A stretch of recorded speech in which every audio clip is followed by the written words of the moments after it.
Chapter 10, Week 4. So we're finishing out the first month of the internship. There were a couple of things to note that happened during the fourth week. Eriko felt much better after the candida treatment, so Pedro had her get some blood work done.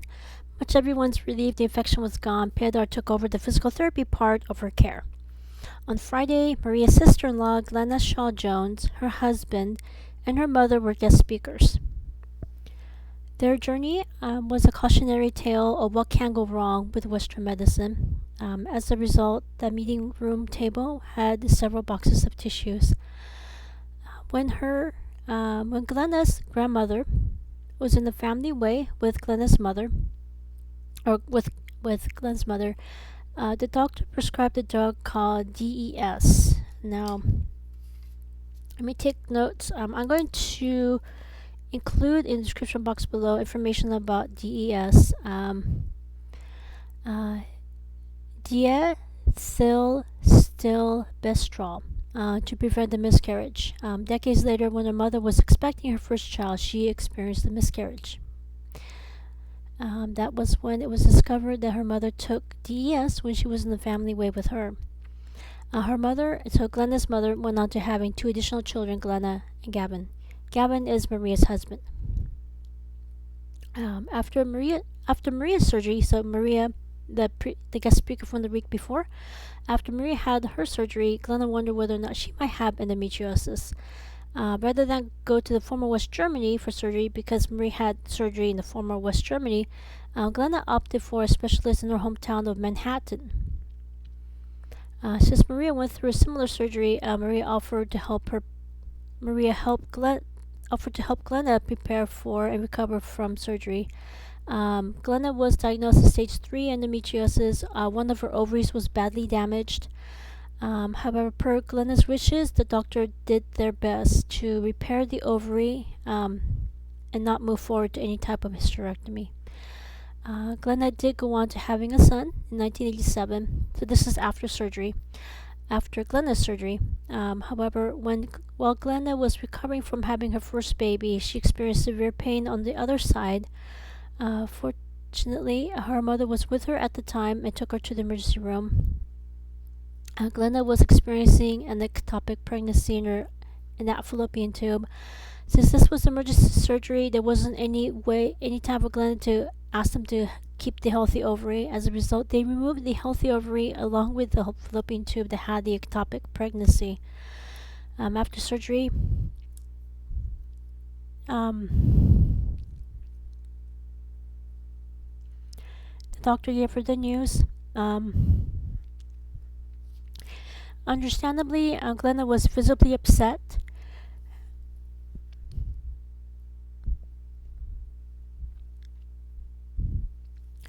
Not only did Glenna's one remaining chance to have additional children was taken away from her, she also lost her unborn baby.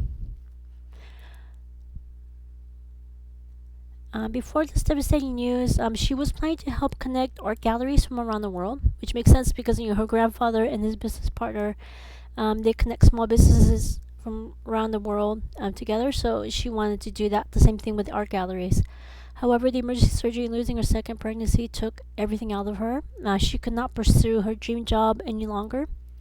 Most days she stays home. When she feels a little bit better, she does some painting. And when she feels okay, she showcases her artwork at local art galleries in Manhattan.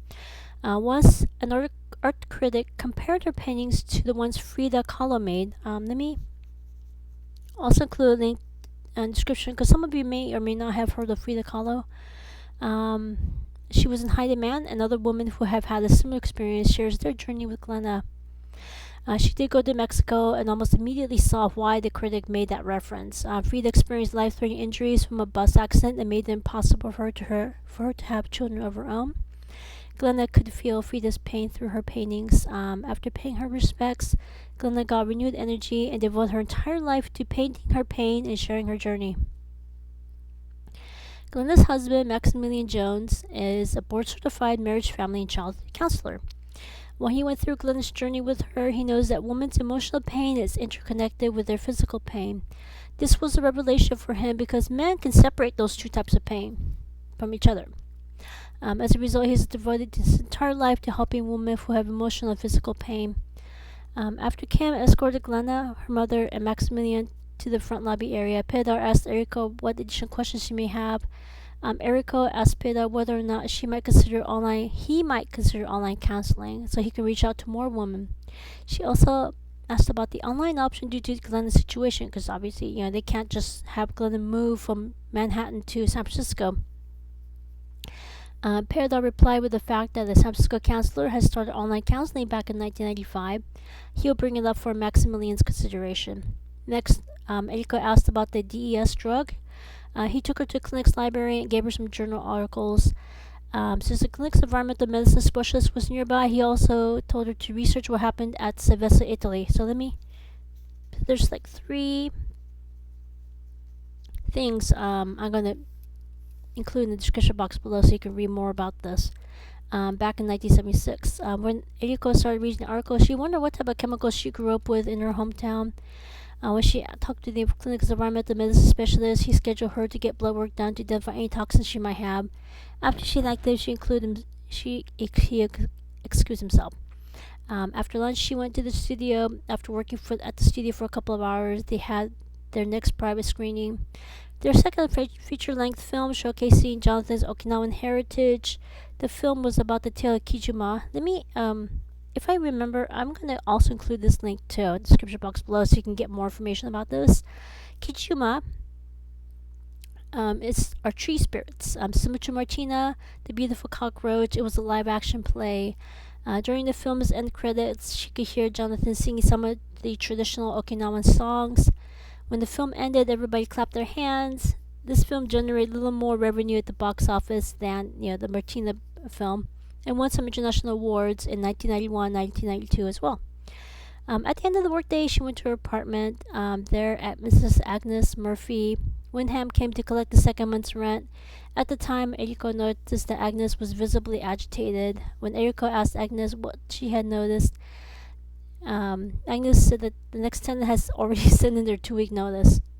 So Eriko told her she'll call her father to pick her up so she can figure out what's going on. Almost immediately, Agnes told Eriko to get into her car. Agnes would drive her to her father's duplex that evening. The tenant usually gets home around 6 p.m. Afterward, Agnes will take her out to dinner, drive her back to her apartment. As soon as Eriko met the new tenant, she immediately put the pieces together. After carefully figuring out how to carefully address the situation to Agnes, Eriko told her she carefully mentioned the fact that the tenant is gay and there are certain people in the neighborhood who are openly homophobic. This is creating a hostile neighborhood environment. Agnes was immediately taken back. She had been so focused on doing background checks on potential tenants that it didn't dawn on her that the neighborhood might be toxic to them. When she regained her composure, she thanked Eriko, told her that she would cut her rent in half for the intelligence. She also said that she'll have her attorney write up a revised rental agreement for Eriko to sign. After dinner at a nearby restaurant, Agnes took Eriko back to her apartment and excused herself. On Saturday, after an dentist appointment, she spent the rest of the day with Glenna and her family. It was clear to Eriko that surgery reopened old wounds and opened up a Pandora's box of additional grief for Glenna and her family.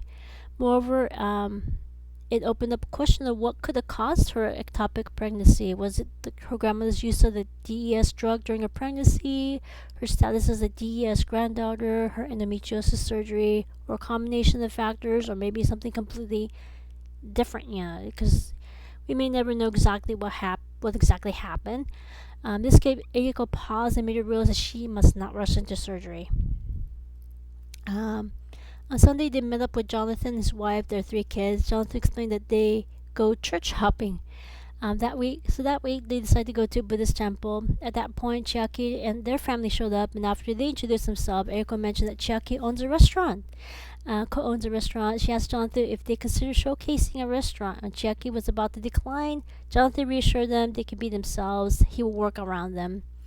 All of a sudden, Chiaki realized that this might give them more customers, so Chiaki accepted. After they exchanged business cards, Jonathan told Eriko that she would need to work overtime that evening. However, he'll make sure that she gets home safely. Eriko nodded. They spent the rest of the day getting to know each other better. Jonathan mentioned that he's half Okinawan, half Hawaiian, half Japanese Hawaiian, and his wife is Japanese American. Not surprisingly, they instantly connected with Chiaki, Eriko, and Kim. They spent the rest of the day getting to know each other better. So, again, constructive criticisms, questions, asking for clarification, let me know. And I shall see you next time. Take care.